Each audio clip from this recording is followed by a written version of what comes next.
sebab-sebab kebinasaan. Artinya kenapa kita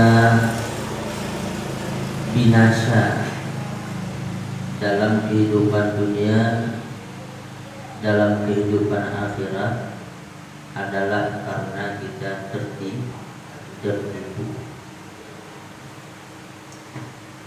Jadi oleh karena itu maka kita harus dapat mengetahui dan memahami daripada segala bentuk tipu daya itu, segala bentuk tipu daya. Jadi yang dimaksud dengan tipu daya itu apa? Yaitu bahwa meyakini, mengiktikadkan oleh seseorang akan sesuatu ke atas yang menyalahi yang sesuatu itu dengannya, dengan makna tertipu itu adalah kita meyakini sesuatu itu baik, padahal pada kenyataannya dia itu tidak baik. Tapi kinyan ke, padahal kenyataannya hanya berarti itu adalah ghurur, tertipu. Kita meyakini atau kita menyangka sesuatu yang kita lakukan itu adalah kebaikan, padahal ternyata itu bukan kebaikan. Jadi oleh karena itu banyak bentuk-bentuk ghurur atau banyak bentuk-bentuk tipu daya ini. Akan tetapi di dalam kitab Sirus Salikin ini itu diterangkan bahwa orang yang terpedaya itu amat banyak. Orang yang terpedaya itu amat banyak. Dan terhimpun mereka itu di dalam 4 bahagi. Artinya segala yang banyak itu tersimpul di dalam 4 pembagian. Jadi inilah yang akan kita bahas satu persatu mengenai 4 pembagian orang-orang yang tertipu. Yang pertama, bagian yang pertama yaitu daripada ulama-ulama, yakni orang yang mempunyai ilmu tasawuf yang batin dan ilmu syariat yang zahir dan mempunyai ilmu akliyah dan naqliyah, yang sunyi mereka itu daripada ilmu yang dinamakan mereka itu ulama zahir dan ulama rusum dan fuqaha zahir.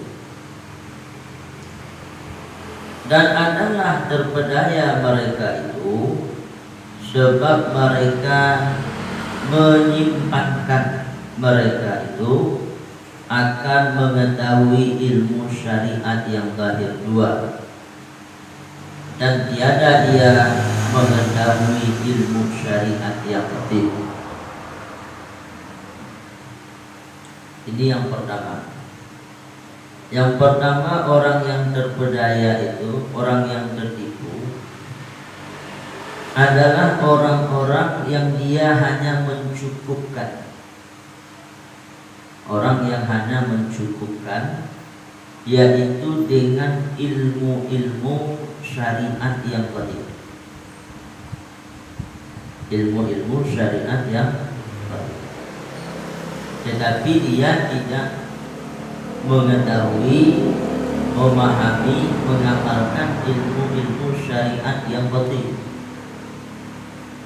Jadi syariat itu ada syariat yang zahir, ada syariat yang batin.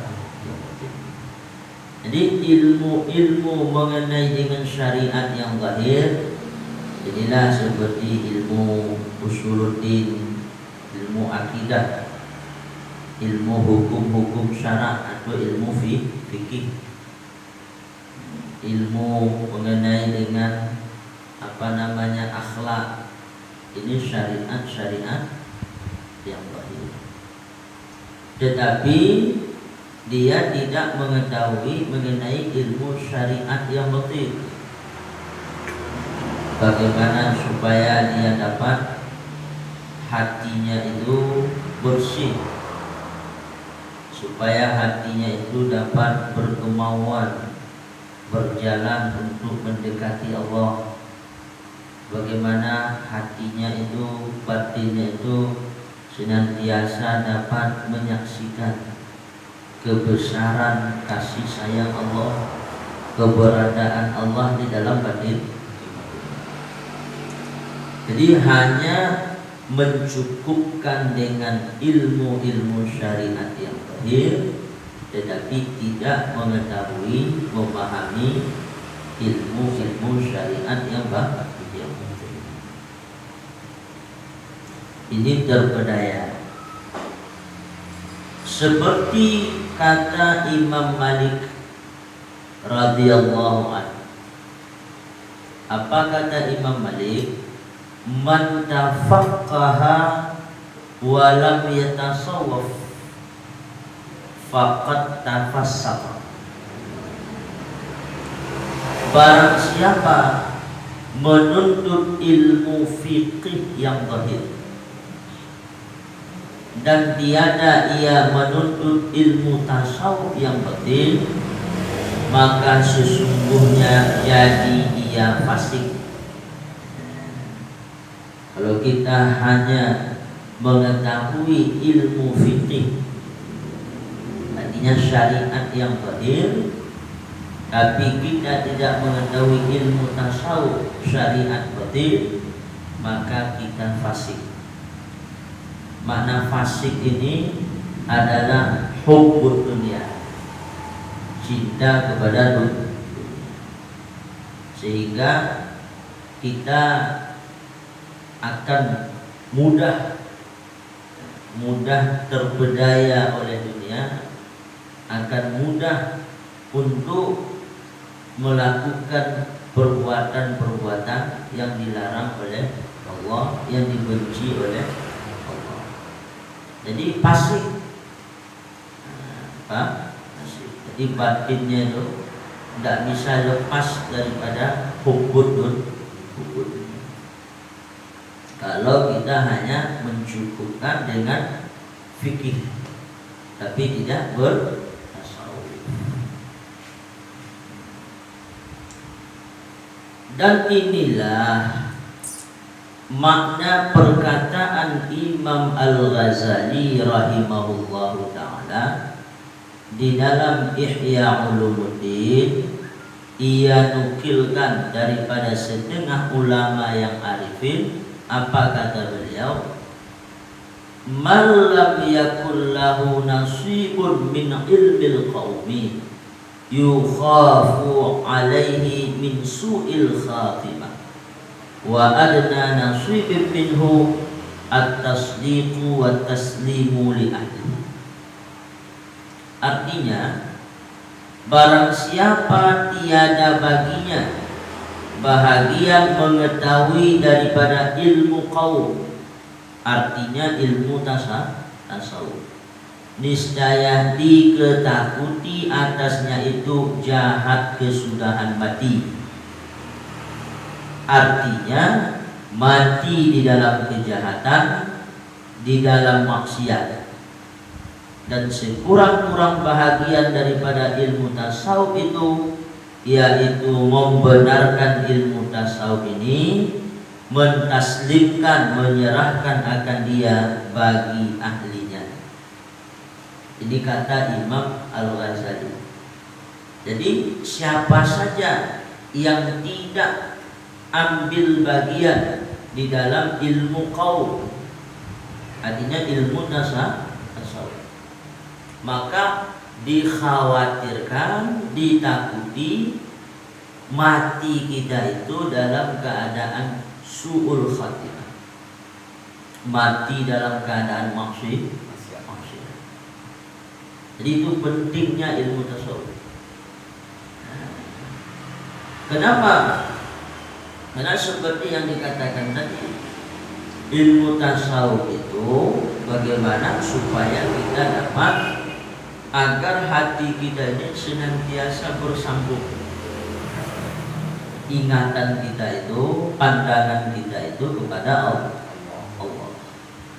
Nah, supaya hudur, senantiasa hudur hati kita itu kepada Allah.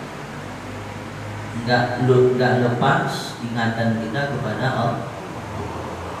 Jadi itu penting. Jadi paling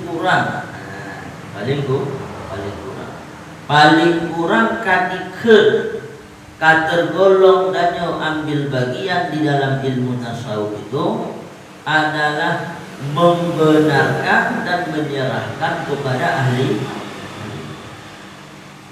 Kalau kita umpamanya tidak paham apa yang diungkapkan oleh ulama-ulama tasawuf, kita tidak mengerti, maka jangan disalahkan, maka jangan ditentang,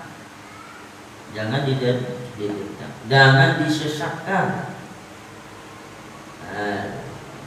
Paling kurang apa? Yaitu membenarkan, dan kita serahkan kepada ahli. Oh, kalau saya tidak paham, oh ini saya tidak paham, tapi ini benar.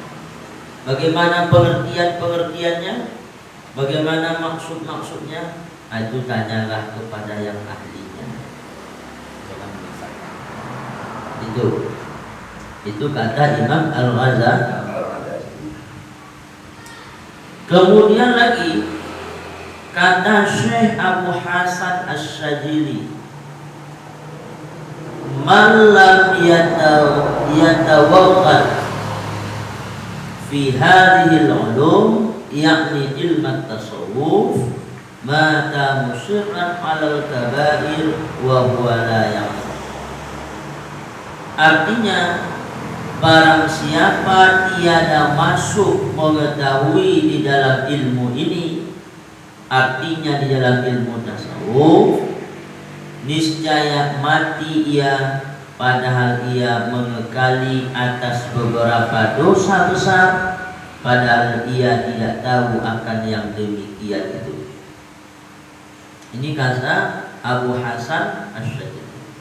Kalau kita tidak masuk di dalam ilmu tasawuf ini, tidak mau memahami, tidak mau kita mengamalkan, bahkan kita menjelekkan, bahkan kita menentangnya, menyalah-nyalahkannya, kata beliau, mata musirran alal kabair, kita mati dalam keadaan dosa besar dan kita tidak menyadari bahwa kita itu berdosa.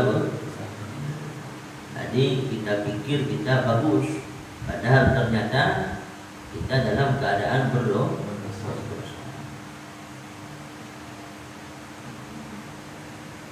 Itu adalah salah satu orang yang terpedaya.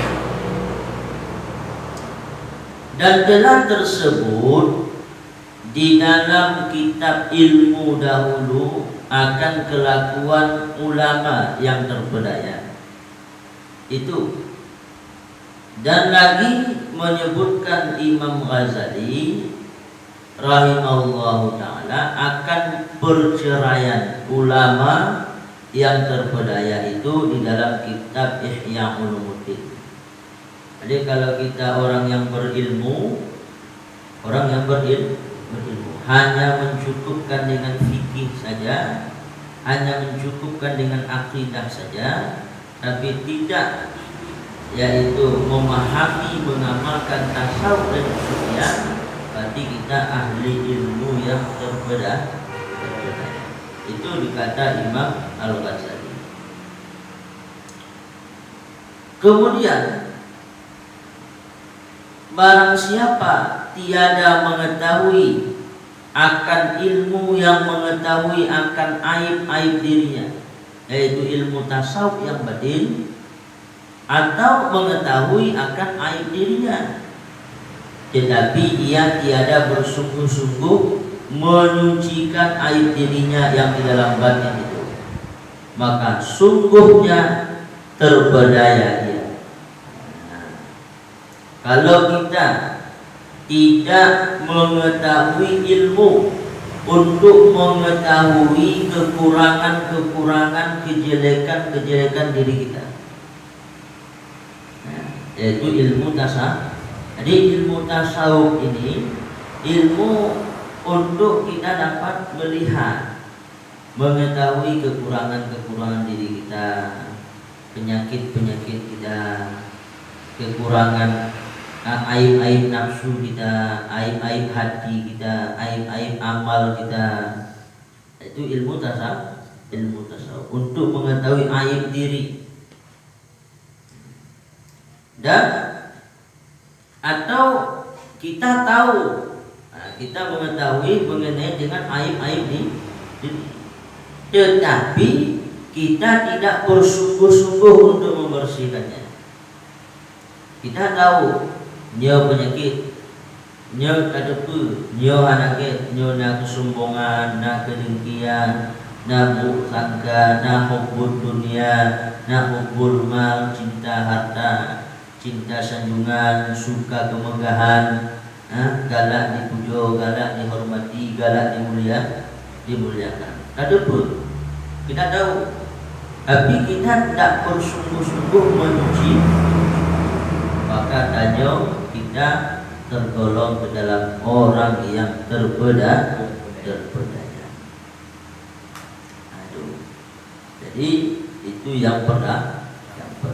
Makanya kita harus ada keseimbangan. Barang siapa yang dia berfikih saja, tidak bertasawuf, maka dia itu fasik. Itu fasik. Barang siapa yang bertasawuf saja, tapi dia itu tidak berfikih, dia itu zindik.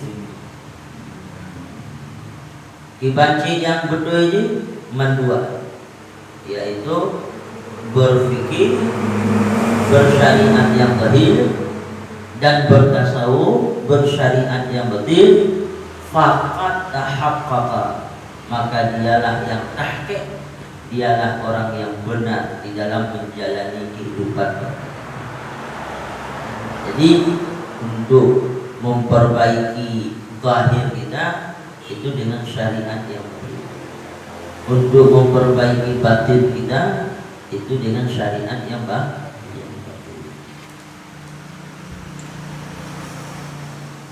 Itu yang pertama, orang yang terpedaya.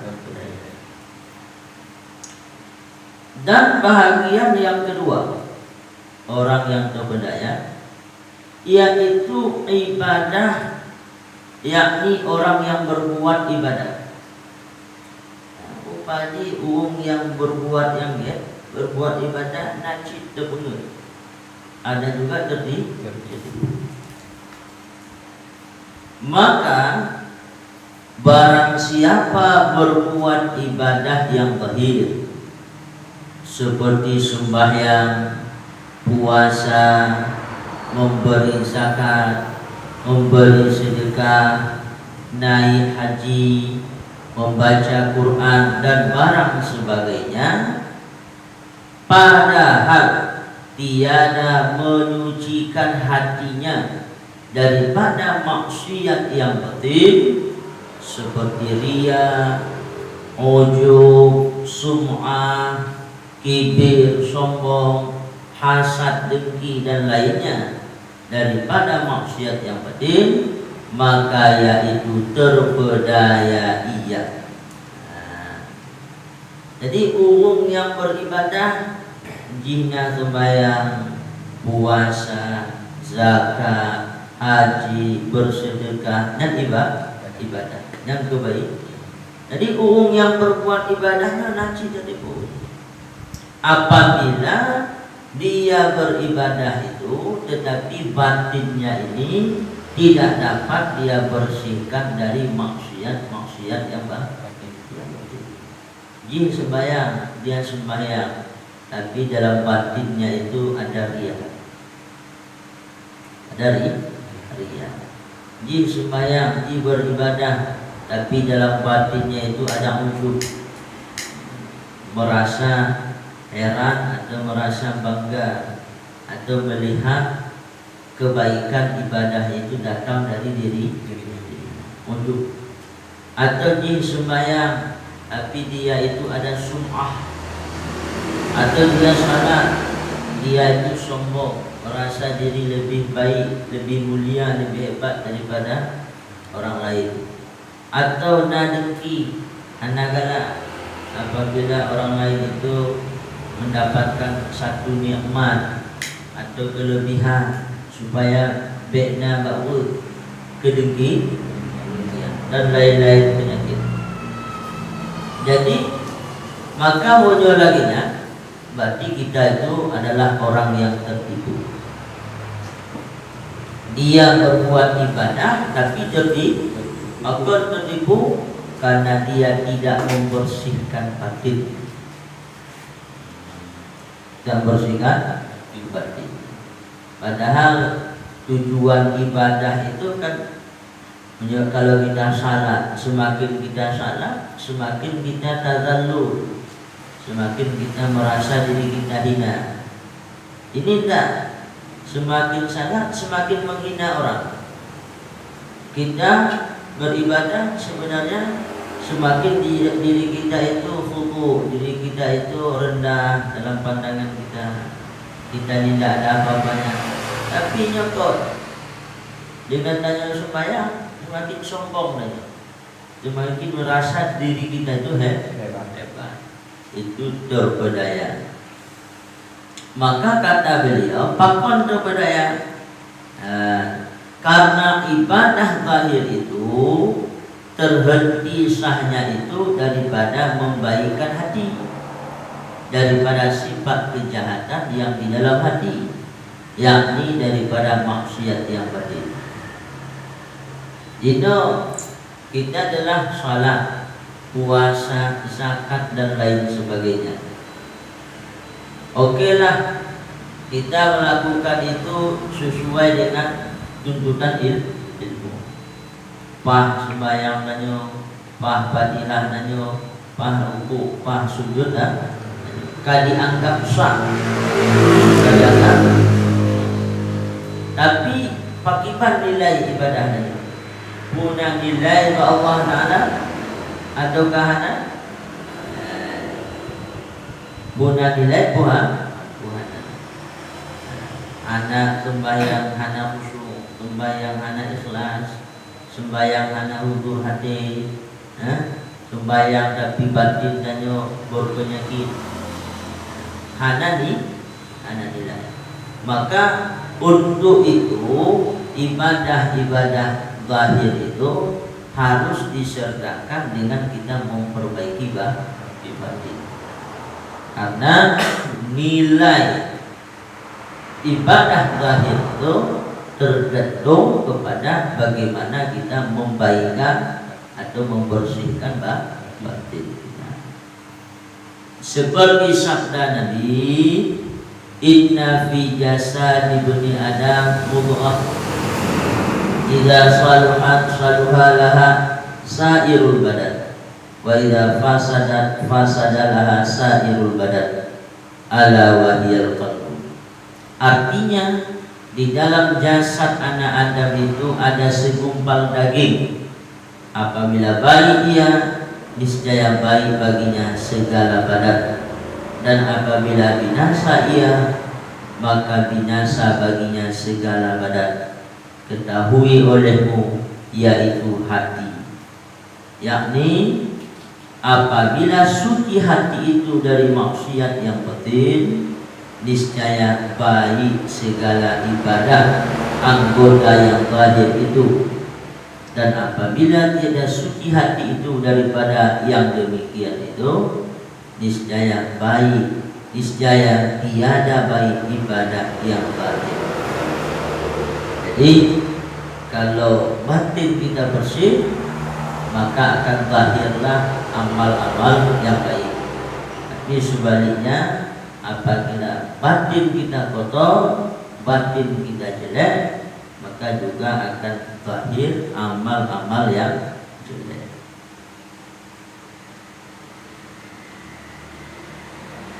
Jadi ini yang disebutkan oleh Imam Al-Ghazali tentang pembahagian yang kedua. Jadi ada orang yang beribadah tapi dia masih tertipu. Jadi mungkin inilah beberapa dua macam pengajian pada malamnya, yaitu satu, orang yang mencukupkan dengan fikih saja tapi tidak bertasawuf. Yang kedua, orang yang melakukan ibadah-ibadah zahir tapi batinnya masih kotor, batinnya masih dihinggapi dengan berbagai-bagai macam penyakit. Jadi mudah-mudahan kita tidak tergolong ke dalam orang-orang yang tertipu.